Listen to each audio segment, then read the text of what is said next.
when someone is trying to get rid of their any kind of bad habits, whether it's smoking or alcohol dependency or anything else, you got to really understand why you want to do that. Welcome to the Lara Jane Layton Show. This podcast is for you, the person who keeps putting others first. Your self-talk has held you back. You no longer need to take a second seat. Let's explore ways to overcome self-doubt. You can silence that inner bully voice and achieve your full potential. Here's your host, Lara Jane.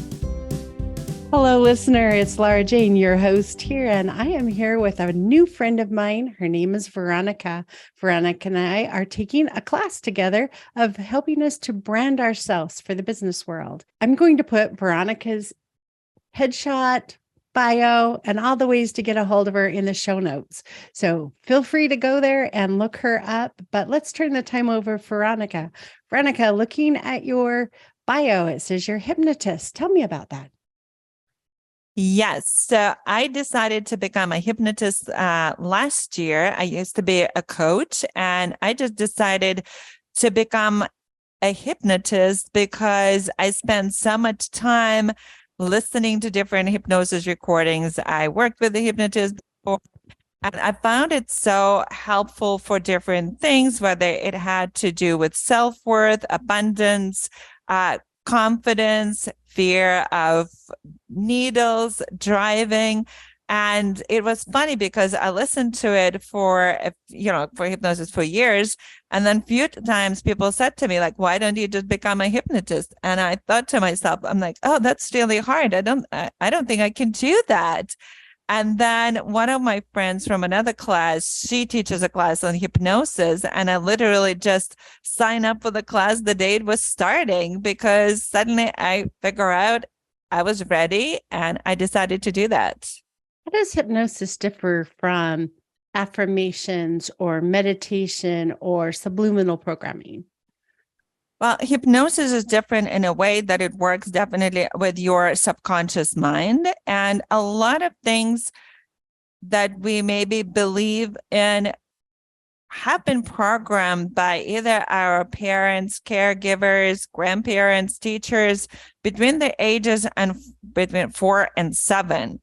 So that's the age when generally we're not even aware of what's happening in our lives, right? But someone else keeps programmed it for us. And a lot of times even though we're grown up, we might be in our 20s, 30s, 50s, 70s, and we might be still doing things the way our parents or teachers were doing things. And a lot of times we're not even aware of that. So if someone told you like you're stupid at math, or you're bad at writing, or you're not creative, you might be 30, 40 years later still believing those thoughts just because someone else said them to you many years ago and don't even question them. In my experience, I call that domestication. Our parents teach us to behave a certain way. We are rewarded for one behavior and punished for another.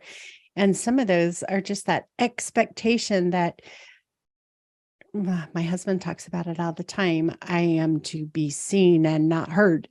Those things that like keep us small. How do you get people to overcome that?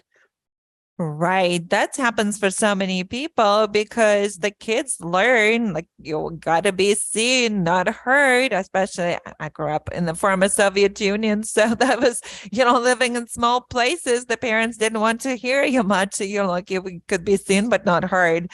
But it's learning, being aware of what's going on in your life. Like where are those voices? What's stopping you from achieving your dreams?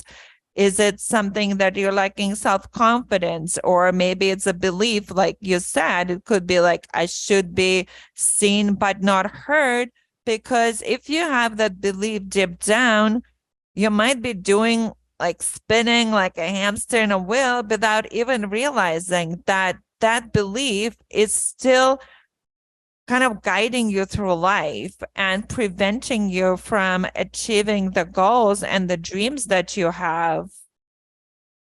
But, as little kids, we don't even really know the difference of being able to listen or be heard.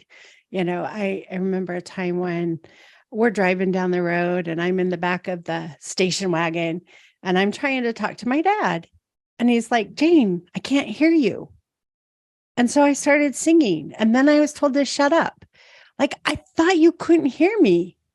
So we get programmed with things and we don't even realize we haven't really learned the definitions yet.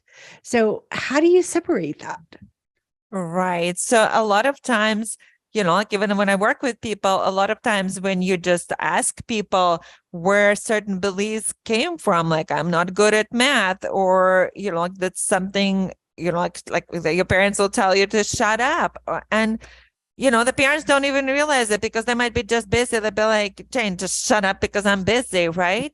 But honestly, that kind of just even like one interaction, it's more how the kid interprets it, right? Because it's not something that probably traumatic in itself, but there are so many different ways that a child can interpret that. They'll be like, that I'm not loved. My parents don't care about me, even though maybe everything the parents do care about the child, but the child, if they interpret it, that's how they start living their life, because that starts guiding them that I'm not loved. Nobody loves me. Nobody cares about me. And it's not that they think about it consciously every day. It's just something that is in their subconscious mind. So, and it affects their maybe it affects their relationship with their parents and people they work with, or their partners, or their kids, because it can just continue going from generation to generation, basically. So if our listener is one that had been told to be quiet and now they're out in the corporate world and they're not speaking up, how do they change that? I think there are different ways. I think first of all, the awareness, I think, is the first step, and just realizing, because if you're just not speaking up and you're just maybe, like a lot of people are labeled as shy or something else. So by their parents also, like that's where it starts usually when they're young, like, oh, she's shy. So, and the people grow up with it thinking, I'm shy, I don't speak up, I'm afraid to speak up. So they don't really challenge themselves because they don't think they can challenge themselves, or it's worth challenging themselves. So part of it, when I work with people, like in my practice with coaching and hypnosis, we do both, because we want to do a deep dive and understand what's happening in people's lives, what their beliefs are, because we want to reprogram the beliefs they have. And a lot of times it's just going back to seeing where the beliefs coming from, where they originated, and how they feel about themselves, what's holding them back. Maybe speaking up could be, changed through coaching and hypnosis. And I find that hypnosis just helps to reprogram the subconscious mind. So it just does it in a faster way. So say the average person's 40 years old and they've been replaying these tapes in their head since age 5. So for 35 years, how long does it take to change that?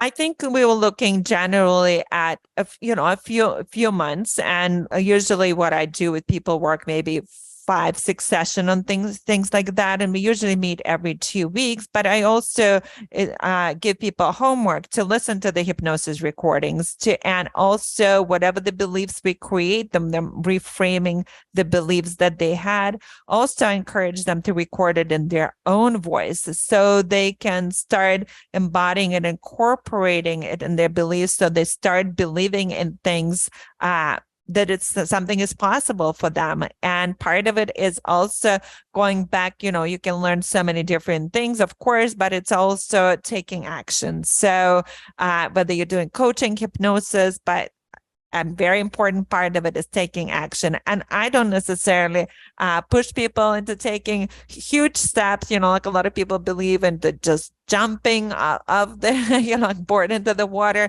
But for some people, it just doesn't work. They just wouldn't do it. So to me, it's a lot of times it's just breaking it down to like the smallest little step, like baby steps, and getting a little bit better every day, like by a few percent just every day. But looking at it as the compound effects, because that's what adds up. The more you build your muscle, the more like the strength, say speaking up, right? It's just saying maybe a few words during the meeting, but then it's just growing on top of that. So it's the compound effect that's very important. And the funny thing is, also once you do something, once you get out of your comfort zone, once you do it, you look at it back like a month, 2 months later, and it just seems easy, right? Mm-hmm. And then we just forget. We don't even give ourselves credit for that anymore, because now you look back, you'll be like, oh, well, that was easy. But you might have struggled with it for years and years just to take that first little baby step. Right. And I'm totally into baby steps. I like it to feel comfortable. I'm not a jump in the deep end of the water guy. I'm going to wade in very nice and slow and get used to it. That's my approach. I know there's a lot of people that like to jump into the deep end. Do you have people that want to jump in the deep end? Yeah, some people do. And you know what? There are just people people are very, everybody's different. So it's more realizing that people are not the same. There's not one approach that works with, with everybody, because some people just ready to go. They'll just jump in. But some people take a while, I'll tell you, last year I started going for cold plunges in the ocean, and I'm in New Hampshire, so obviously it's cold here. But it's funny because it took me a long time to get to the stage to get in the water. I never used to even go in the water in the summer. And then I'll be slowly, step by step getting in the ocean, going, deeper up to my shoulders. But then I would see other people, and even after a few times, but then I would see other people who would be coming the first time when it was already cold, and they would be doing it the first time, and they would be just running into the water. And I would be looking at them and just thinking, how do they do it faster than me? I've already done it a whole bunch of times, and I started when it was warmer, and they are way ahead of me. But that's all right, because everybody's doing things at their own pace, speed. What's more important, that people take action. So because if someone doesn't take action at all and they just think it's all or nothing, so and then we go into the perfectionist mode, right? Some people just either I do it perfect way, I'm all in, or I don't do it at all. And then people just don't do it. So it's not necessarily all or nothing. There are a lot of shades of gray between white and black. So just for a lot of people, it's just baby steps that work better. So as a hypnotist, does it work faster for someone who's all in versus someone who's baby stepping? Right. I think it's the question is, some people are baby steps. To me, it's all about the compound effect, right? It's like the turtle and the hare, right? Mm-hmm. If someone jumps in, but then they lose their momentum. So it's about more the commitment, because if something takes a few months or a little bit longer, that's all right. But right, if you're committed, but if you're not committed, you just jump in, but then you lose that steam, then it doesn't matter, right? So it's more about the commitment level. How committed are you to what you want to achieve? Are you really committed, and why is it important to you? Because understanding your why, we talked before earlier about the smoking. So if someone wants to smoke, it's great, but you have to understand the reason, right? The person wants to, should be wanting to stop smoking. It's not that their parents or their families tell them to smoke, or because the doctor told them to do it. They need to want to do it themselves. Right. And I think when we talked about that earlier, we were talking about how we replace a habit with a habit, because you don't want that void or that thing that just fills in negatively. And I had told you the story about Dean at the office that I worked with, who I loved working with, and he was amazing. And then he quit smoking, and all of a sudden he was not getting his job done. He was not focused. He was not, all those things that made him shine were gone. And I really think it's because he quit going outside and taking that 10-minute break on his own and focusing. And so what do you replace things with? How do you put a positive thing in that replacement so that we're not in that void situation? Totally. And that's a great example, Jane, how, when you're trying to get one habit, is asking yourself, what do you want to replace that habit with? Because it's got to be something productive. So, and for a lot of people probably around Dean, right? A lot of people probably wanted him to stop smoking, thinking that will be great for him and for everybody else that he wouldn't really go outside or waste his time. Great for his doctor and his wife, but for me, it was really not good. Right. So it's like you just think, like, be careful what you wish for. Right? So, but that just shows that when someone is trying to get rid of their any kind of bad habits, whether it's smoking or alcohol dependency or anything else, you got to really understand why you want to do that. And you want to understand what's behind it. Why, like, you're smoking. It's not just a habit, but like they say the same thing about drinking, like happy people don't become alcoholics, right? There's something within them, emotional challenge or something else that pushes them to drink. When they drink, they find some kind of peace, comfort, whatever they're doing. Same thing overeating, same thing smoking, with all those things. So if someone stops overeating or smoking, what do they replace it with? And there's a reason why they're doing, like, if someone is smoking, what are they doing? Are they getting rid of stress? Is it just gives them time to go outside they need alone time? Or is it helps them with their anxiety, just even like holding the cigarette? So if suddenly they don't have that, well, how are they going to cope with their anxiety? How are they coping with their stress? Now they don't even go outside because they don't want to be next to other smokers, right? They just sit on the desk instead. And they're just feeling stressed, maybe anxious now that they don't have that habit, right? And they don't know what to replace it with. So they would probably end up replacing it either with something else, either alcohol or some other bad habit, or maybe chewing gum that can also have some other issues. Or so say our listeners are a smoker and they're going, well, I don't know what to replace it for.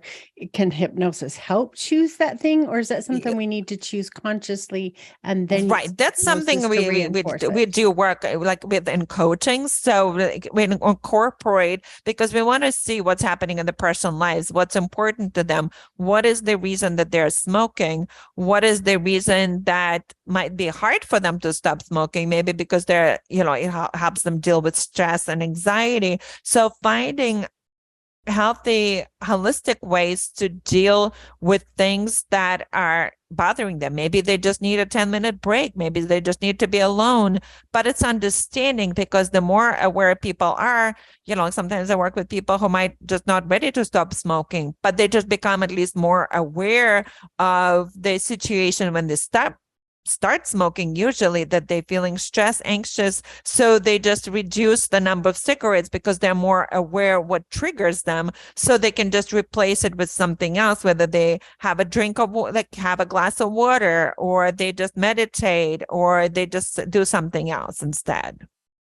So to help our listener, how would you incorporate that into changing their self-talk, into helping them find that?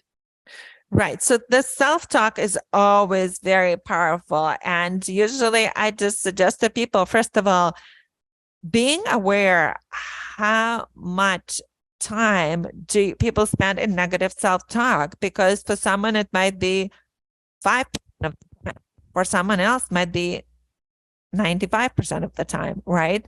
So it's being aware of where your thoughts are. And a lot of times for people, if they're going maybe through some stressful event or something else is happening in their lives, a lot of times, and some people just tend to be more stress prone to others just because they don't have the good tools that they don't usually learn it at school, how to deal with stress, anxiety. But it's realizing what's behind that stress and anxiety, what causes it, and being aware how much time they spend in it. Because a lot of times for people, they just take one thought and then it just snowballs into like a huge thought storm, right? And it might not be even anything like really significant, but you just think someone said something to you, and then you just make assumptions about this person, or someone is mean to you, or someone is like, crazy, or like it's so easy to go, like this person hates me, or, the life is horrible. The life is bad. Like why everything is happening to me. I'm always attracting bad things. But it's also like being aware of that. And I always suggest to people doing pattern interrupts. Once you're aware of the thought, which is a very important part of it, is doing a pattern interrupt, like saying cancel, or stop it, and switching your attention to, because what we focus on, we attract. So what do you want instead? So because something is negative, that's something you don't want. So like being able to realize what you don't want and focus on, with Abraham Hicks, I know you're a big fan. It's like, what do you want instead? What do you want to focus on? Like something that is positive, right? Whether it's positive thought, or how can you switch attention to that? Right. So let's say Jane suffers from anxiety. What I'm hearing you say is I need to identify where it comes from. I have no clue. I know how to unrespond. Like I have responded. Now I have to back up and rewind. And then the other thing that you talked about was pattern interrupters. And in my life, I've worked on my self-talk over and over and over again. And I will be talking to somebody out loud and vocally, and I'll go, wait, back up. Like I try not to use the word try. I work on not using try. I work on not using just. I work on not using don't. And when I find myself say them, and I'll do it right in front of people, wait, back up. I'm not trying.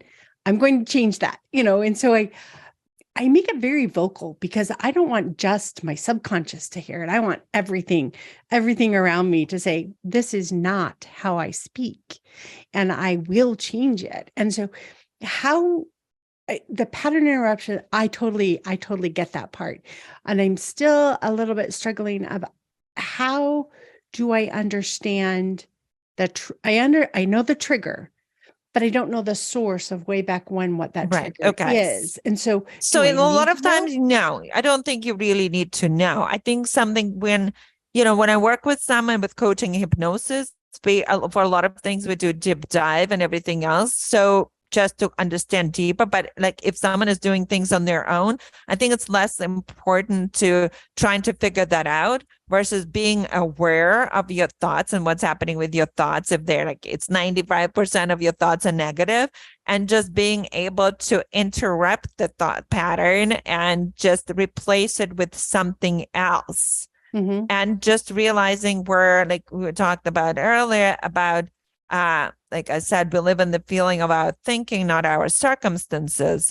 So it's realizing that a lot of issues of stress is coming from our thinking, not circumstances. Because if you ask someone why they're stressed, they'll generally tell you, because A, B, C, and D is happening in my life, right?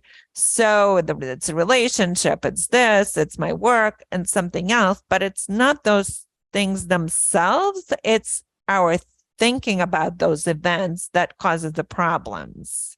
Yeah, I recently labeled an incident in my life as PTSD. It's like I had something show up in my life that I have had before, and instantly I had the response I had 5 years ago. I had no idea that you could be triggered like that. Yes. And I was like, whoa, how do you get rid of that? Because it was something that was a learned response before, like 3 years ahead of that. And then all of a sudden, that same trigger that I hadn't even felt that for years just popped right out. And it's like, voila, I'm still here.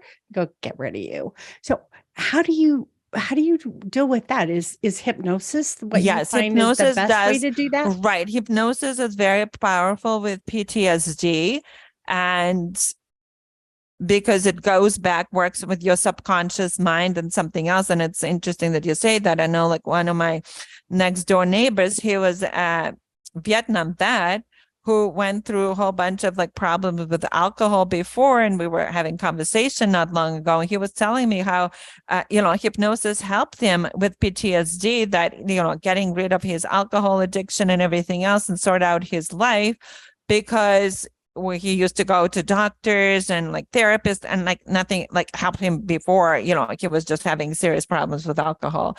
So it's doing those things, right? So that it just works on PTSD. And I'm also doing eye movement integration that also works with PTSD by doing different exercises, like eye movement patterns, that helps people also with PTSD, because it all goes on the feelings underneath, right? Because it's something that happened before. When you get triggered, it just kind of goes, your body goes into fight or flight mode. So it just triggers, because you don't do it consciously, go into that fight or flight state, right? Your body just goes automatically. It just does it. So it's working on that. Yeah, that's interesting. I definitely have responses that I have to step myself back through and figure out, where did it start to go wrong? Because usually we have that really huge, we, as in, I don't know if everybody has them, but when I go through an anxiety attack, I don't recognize it for the first little while that it's getting there. And then all of a sudden I have no rational brain left. Right. It's just gone. And you start reacting because you don't know any better. And then you're probably worried, with panic anxiety attacks. I think because people don't know, they start even worrying about what's going to happen, and they start getting really scared about that because of it's the unknown, right? So they start getting scared. And it's funny, I went on a date once with this guy. It was years ago. And he was a friend of a friend. So he came to my place and he was waiting for me while I just needed to finish some work-related stuff. I was like finishing it in my bedroom. And then he started having an anxiety or panic attack. Oh, no. And it was supposed to be our first date. So I was like, I had no idea what it was. I was like, that's kind of crazy. Like, can he just get over it? So I was like, do you need some water or something? And then he was like, well, let me call my mother. So he was calling his mother to guide him through the panic attack. And I just said, oh, okay. So like, I'm just going back to the bedroom to finish my work because I didn't even know what to do with the guy. Yeah, it's debilitating, and it can make you freeze and be unable to even function. And that is so cool that his mother had come up with a process. I think she also had some issues with that too. So she just knew how to guide him through that panic attack, because I mean, he was just totally out of it. So yeah. I just posted a video on Facebook that I had seen, and it was a companion dog that recognized somebody who was starting to go through that. Oh, yeah. And like got in their face and got them to sit down and got them their phone so they could call help and got them their medicine. I go, I need this friggin' dog, because I don't recognize it until it's too late.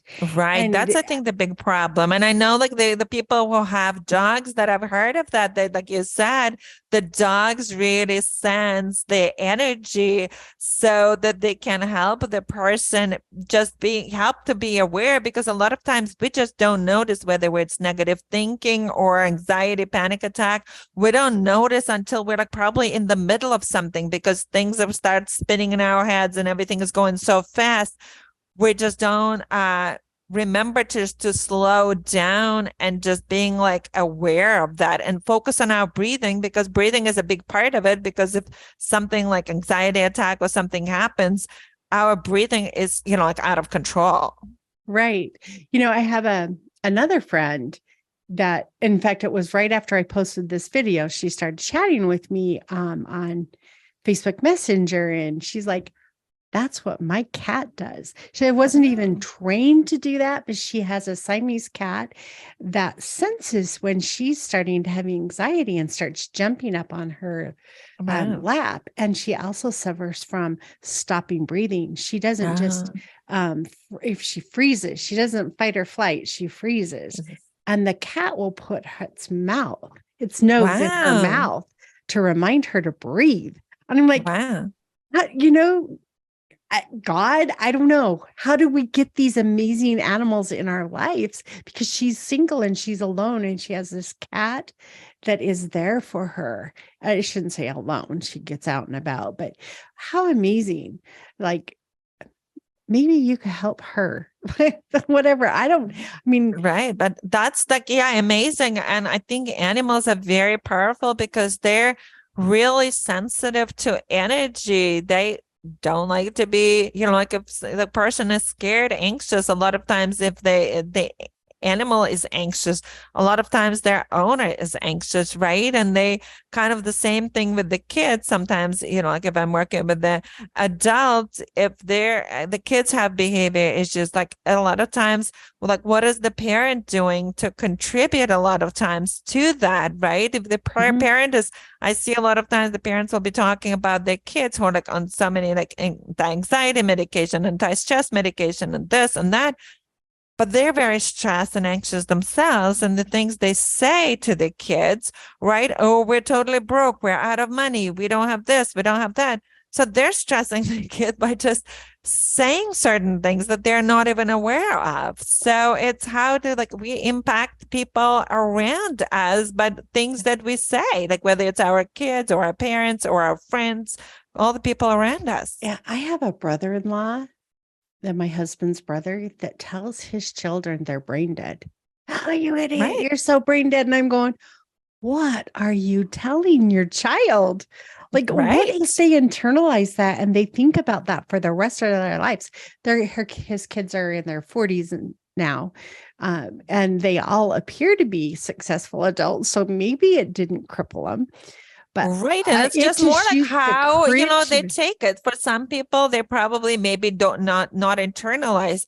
But if someone kept telling you that you're brain dead, that can probably, even if they're successful, can it also slow down their success and progress because they have to do despite all the things that people tell them, versus if someone tells you, oh, you're so smart or you're so intelligent. Like I tell my dog throughout the day that he's brilliant, that he's amazing, right?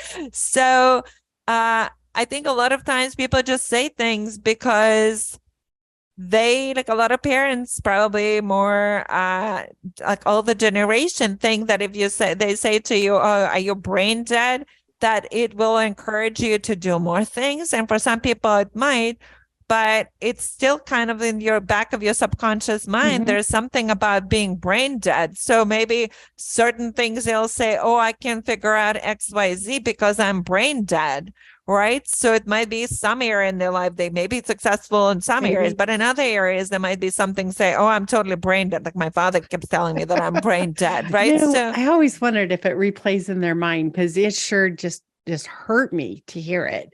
But yeah, so for our listener that has been raised with some negative talk from their parent, or, you hear this rational explanation that anxiety and panic attacks are just fear and worrying about the future. Oh, yeah, that's your rational brain talking.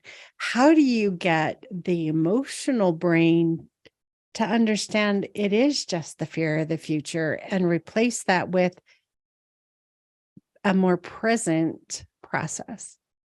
Right. So with that part of it, hypnosis works very well. So eye movement integration helps with that as well. And even, coaching helps with that as well, because it's helping people challenge their beliefs, challenge people, with reprogramming their beliefs, and also questioning themselves. And again, going back into taking baby steps, because a lot of times if you have fear of driving, like if I had fear of driving, just listening to hypnosis recording something else might not necessarily, if I didn't really know how to drive properly, I would still have that fear just because I didn't have the skills to do that, right? So it's understanding also is it has to do with some kind of skills that the person is lacking, or it's just more like, some fear of, like, say, snakes or spiders that people might just have that more happens to be an irrational. Some people maybe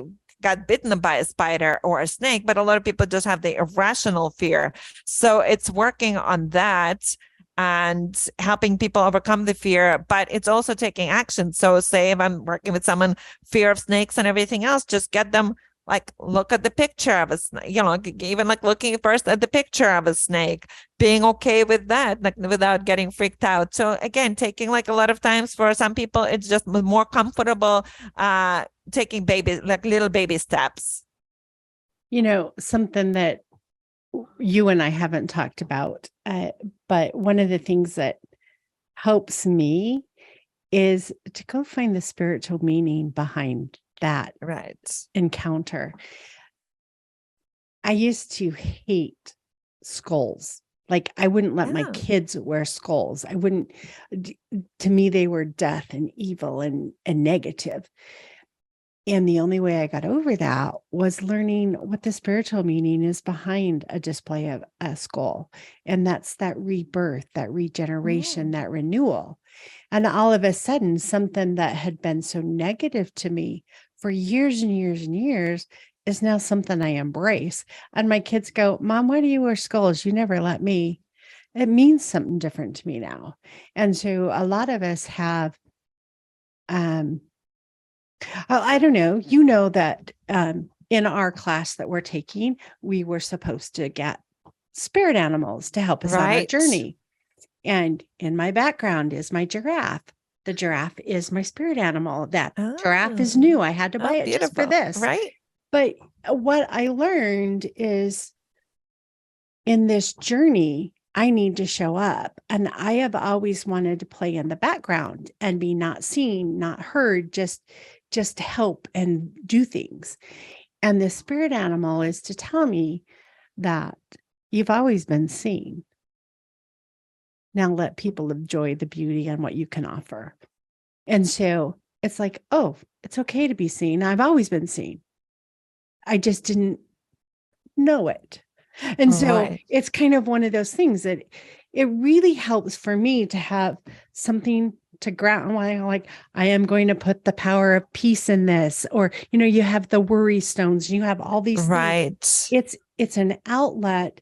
And as much as some of my go, that's woohoo work, or that's crazy work, it grounds your brain.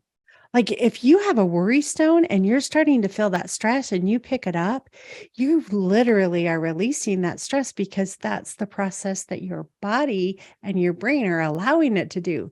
You pick up that stone when you don't need it. It doesn't do that. Right. And so I can really see how hypnosis could be amazing to help us integrate that into our minds. But I like trinkets around me to remind me. When I was going, and I'm taking over this conversation, but when I was going, no, that's great. I think that's very, like, helpful because people can understand. Like, I think, like, the worry stone, but it's something you're holding, but it's probably something similar to what you were talking about when you needed to process things, like at school and college, that you needed to doodle, right? So it's just more doing something physical with your hands, right? So touching, feeling, maybe like you're a kinesthetic person who really needs to do that, right? So for something else, I know a lot of coaches maybe like hold crystals when they coach, or it can be doing something else that people doing the sound bowls, or like, it comes in different ways how people like release, or other people's energy, how to get rid of it. But I think like people just need different things to help them with that, and it's knowing what it is for you, right? So like, I had a granddaughter that she was wanting to feel more confident. And so I says, what is it that, I think she's 11. And what is it about that you want to feel? What is it? And how would you, what would that look like to you? And we ended up taking a necklace that I had, and I had her hold it, and I had her put confidence. I says, I want you to put confidence in this necklace, and I want you to feel the confidence in there. And I want you to wear it. And when you're feeling like unconfident, I just want you to touch it. I just want you to remember, I got this. And the second you've put that totem in your life and you touch it, whether it has power or not, our brains are so powerful that it grounds us back to that, oh, I'm confident. Right. And so I think taking all of these different modalities that are out there, hypnosis, crystals, whether a crystal is powerful or not, I have plenty, but it's whether it's a placebo effect or not, Right. it's real and It's it real. works. And Totally. if it Right. works for you, do it. So I really like the idea of the hypnosis. And it sounds like from our earlier conversation, it was about a 20 to 30 minute recorded hypnotic session that Right. you do for your clients that they're supposed to listen to 1 or 2 times a day, along with the coaching, which just kind of re-brings everything back. So here I'm Right. listening, and now I can talk about it. So I'm feeding my internal or my subconscious, but the coaching then brings it into the conscious also. So you're Right getting as both well. sides. Right. So that they're aware of what they're doing and just become more aware of also, whether they're thinking maybe negative thoughts or something else. So, a lot of times when people start, they're not even aware of that, right? So they just start noticing things if they happen in negative thoughts. And everybody has them. People think like, well, if I meditate or whatever, I wouldn't have them. Like, it doesn't matter. Even if you meditate, like I've been meditating for, I think, 12 years, but it's still, those thoughts come. It's not that they don't come, because even if you're a monk, the thoughts will come. It's just what you do with each individual one of them. It's like, so you don't have them growing into the whole huge thought storm. Mhm. And sometimes it might happen, but then it's just still realizing that tomorrow's a better day. Maybe now I need some time off. Maybe I need to do some self-care, take an apple, go for a walk. And I think the very important part of it, when people feel stressed or anxious, they tend to be like, stay at home. They don't see their friends, or, they just be like on their I own, do that. right? I hermit Because it. they do, they're hermit. They're like, just be like, I don't want to do anything. I don't want to go for a walk. I don't want to do anything. And the best thing to do is like getting out of your head is to go for Get a away. walk, get away, do some exercise, change of scenery, go to like I'm close to the beach. I can go to the beach. You're probably somewhere where you have rivers, I lakes, can or go to the something else. mountains. Or to the mountain, right? Like, exactly, I love to mountains. go to the mountains. Right. And the mountains, it's up for each person. Like you're a mountain person, you go to the mountains, but it's change of scenery, getting out of your house and Well, I getting would out of be your a familiar beach environment. person if I lived by the beach, Cool but I beach, don't. right? Right. So if you I don't, it's like love whatever the you beach. have, right? Yeah. So it's like whatever you have. Maybe when you're on vacation, you go to the beach. So it's like using what you have, but knowing that the best thing to do is like getting some kind of exercise, even at home, trying to just do some get the jumping jacks, or stretch a little, or do something else, move around, because it gets you out of the same, like the posture that you're in. If you're sitting all slumped up, depressed and everything else. So it's like realizing, sitting with more confident posture, or even like clapping your hands or doing something else, or watching a fun YouTube video or something that will just snap you out of that mode. Yeah, I love it. I love you. Everything that you've said will help our listener, and just to be able to feel that I can do this. Sometimes we just feel hopeless. Like, Right. I don't know how to get through. And just having that glimpse of hope gets us to the other side, because we keep going. Right. So I'm going to admit to my listener right now that, Veronica and I did this twice because I forgot to push record. So it feels like a really long day, but it's not.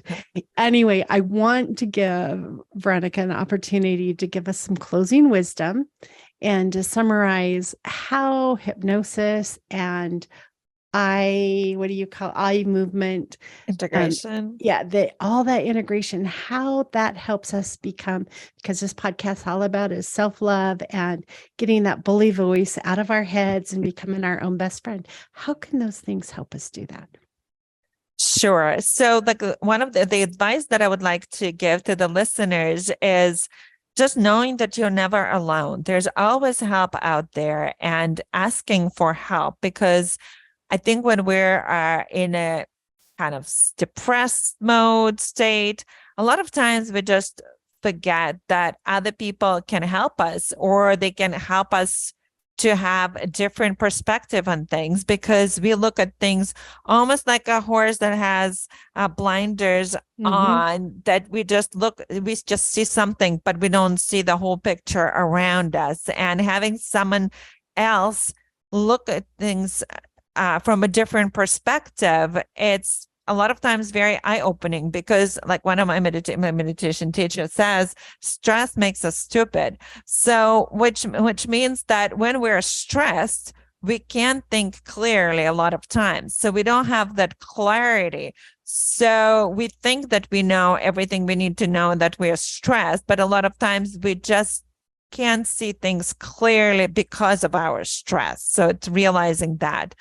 And as for hypnosis, coaching, eye movement integration, I think all of those work together great. Whether like I work a lot of times with entrepreneurs or people who are struggling, whether it's like they have bad habits, smoking, or like trying to lose weight or something else. But a lot of times it has to do with confidence, anxiety, abundance, and self-worth. So we generally, when I start working with people, a lot of it is focused on self-worth and self-love, because a lot of times if people don't love themselves, don't feel that they're worthy of things, it will be hard for them to reach their goals, because whatever they're doing, they just don't feel worthy, whether it's trying to release their weight, or become more abundant in their lives, or become more successful. So I think that really helps with them when they start loving themselves and know that they're worthy, because they technically, everybody thinks like, oh yeah, I'm worthy, but does it actually something that they embody, or they just think that like, oh yeah, I love myself, like because like I go on vacations or whatever. But it's like, how do you talk to yourself when you're alone? So here's a question, and we're going to go longer because I have this question. I think one of the things I find with a lot of us very successful women is we don't ask for help. Right. You know, when we're growing up, our parents go, "Oh, you did it by yourself. You're such a big girl." We want to be big girls and we want to do it. And our parents are proud of us when we do it alone. How do we break that cycle of thinking we have to do it alone and allow support? I want to take away the help. You don't need help.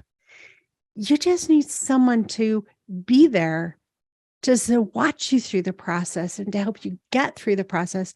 Because when we use the word help, that makes us feel like a little girl that's not capable.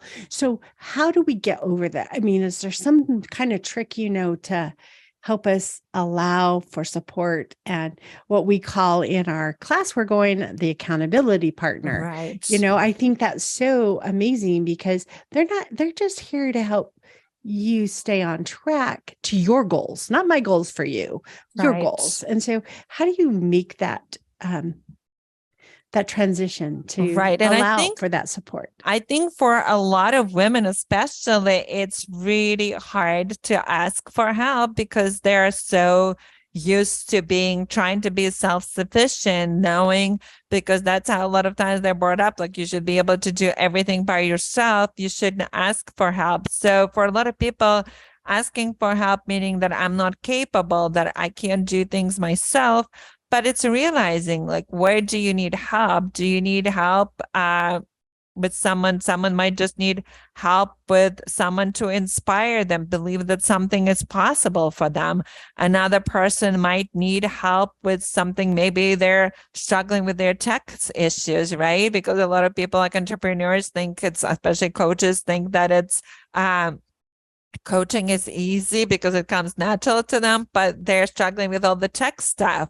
So it's at what point do you ask for help rather than struggle to do it yourself? Or some people might be struggle with their negative thinking or something else, they're feeling stressed, anxious, and something else, knowing that there is always help, that there are people who can help, who are better at it than you are. Because, like if I'm struggling and spend weeks, months, years trying to figure out something that I'm not good at, it's probably not the best use of my time versus trying to ask people for help and then get the help, which, like a lot of times, even like the class I know we're taking, I've offered like a lot of people some help and they offered me help as well.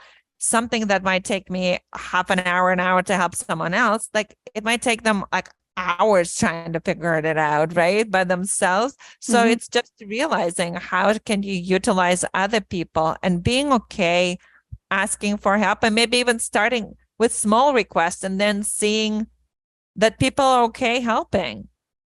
Because a lot of times we're just afraid of getting a no. And when we're afraid of getting a no, that it seems like, oh my God, if I ask for something, even for a little thing, and it's a lot of times it's the people who usually, give a lot, do a lot of for other people. A lot of times they're the ones who are least likely to ask for help. Oh, absolutely.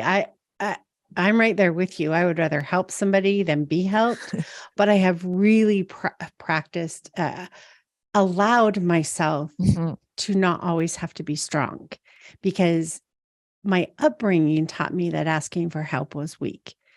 And I've had to realize a tree does not grow by itself. Right. It has to have the sunshine and it has to have the rain. And without those two things, it goes nowhere. So be their sunshine for somebody, be the rain for somebody, and allow those things to support you in your growth. And I think is really critical for us. Right. And even like talking about the tree, think about the root system, right? You're like when you look at the tree, you only see what comes above the ground. But then if you look at their root system underneath, how far it can go and how deep it can go, you realize why those big trees are standing there, and what makes them so powerful, right? Because they have strong roots. Right. And we're here to help deep water those trees so that they can build stronger roots, so they can withstand the stronger storms. Totally. Absolutely. I'm with you there, Jane. I love that there's so many coaches out there. And the main reason I just is like, oh, it's competition. I need but you know what? We resonate with different people. Right. That's the things that we went through. Everybody is raised in a different family. And I've told this in other situations. I don't care if you were raised with one kid in your family or 8 children in your family. Every 8 children in that family was raised in a different family. You had a different role. You had a different upbringing. You had different experiences. So I don't care if you were raised in the same family. You did not have the same upbringing. So that whole life that you were raised with teaches you who you are today. And, it made who you are today. And it's our process to unlearn some of those things and become the independent, supported person that we can be by allowing those other things in and helping us.